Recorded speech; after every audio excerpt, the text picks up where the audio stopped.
Mon mari était gai. Son rêve était de se promener dans la plus belle robe du monde. Quand je l'ai surpris en train d'essayer en cachette la coûteuse robe en soie de sa collègue Luo Luo, j'ai enfin vu son vrai visage. J'ai demandé le divorce sans la moindre hésitation. Mais le dernier jour du délai de réflexion, lors du dîner de l'entreprise, j'ai remporté le prix spécial. Un camping-car blindé lourd d'une valeur de 10 millions. Je ne m'attendais pas à ce que l'apocalypse glaciale arrive, ni à ce qu'une vague mondiale de zombies éclate. Mon ex, ce salaud, et ma collègue hypocrite se sont alliés à une bande de voyous, ont défoncé ma porte et m'ont volé mon charbon ainsi que mes provisions. Ils m'ont aussi arraché mes vêtements thermiques avant de me jeter dehors.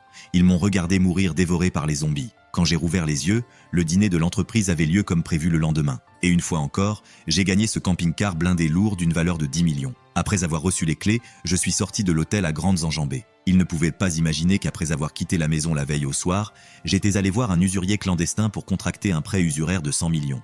J'avais aussi contacté en ligne une équipe professionnelle installée toute l'année dans le Nord.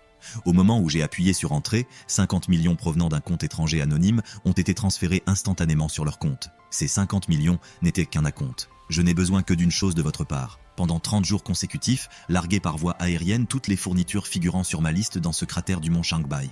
Dans un mois, je vous paierai le triple. EFA, vous préparez une guerre ou quoi? C'est secret. Ne posez pas plus de questions. Si vous ne pouvez pas le faire, je trouverai immédiatement une autre équipe. J'avais investi autant parce qu'au moment où l'apocalypse glaciale éclaterait, ce volcan actif extrêmement dangereux deviendrait un refuge naturel grâce à sa chaleur géothermique. Après avoir raccroché, j'ai engagé la meilleure équipe de modification spéciale de la ville. J'ai utilisé l'excuse qu'une femme célibataire voyageant seule se sentait extrêmement en insécurité. Et je leur ai offert 10 fois leur tarif habituel. J'ai posé des caisses pleines d'argent liquide devant eux et exigé qu'ils travaillent jour et nuit pour transformer à fond ce camping-car blindé lourd. L'intérieur fut entièrement recouvert d'une isolation de niveau sous-marin nucléaire ainsi que d'une pompe à chaleur géothermique. Le camping-car fut transformé en 2 étages. À l'étage supérieur, il y avait une télévision, un canapé, un lit double et tout le nécessaire. À l'extérieur, j'ai ajouté un filet de protection en alliage capable de conduire 100 000 volts. Le châssis fut équipé de bus d'ionisation à haute tension. Les portes furent remplacées par 2 couches anti-déflagration, chacune avec son propre code indépendant et une serrure mécanique intérieure. Toutes les fenêtres furent changées pour du verre par balle du plus haut niveau.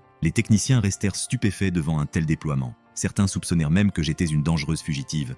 Mais l'argent liquide que j'avais posé devant eux leur fit fermer la bouche. Les disques de découpe fumaient dans leurs mains à force de travailler. Une fois la structure terminée, j'ai acheté le système autonome de filtration d'eau le plus avancé du monde. J'ai dépensé une fortune pour installer des batteries solaires de haute puissance sur le toit et j'ai placé 12 caméras infrarouges autour du véhicule afin de surveiller chaque angle sans aucun point mort. Comme les modifications étaient beaucoup trop extrêmes, cette bête hors la loi ne pouvait pas circuler avant l'effondrement de l'ordre social. J'ai donc directement loué 3 camions lourds fermés et commencé à accumuler des provisions. Premier arrêt, le plus grand marché agricole de gros de la ville. Pour le froid extrême qui approchait, les calories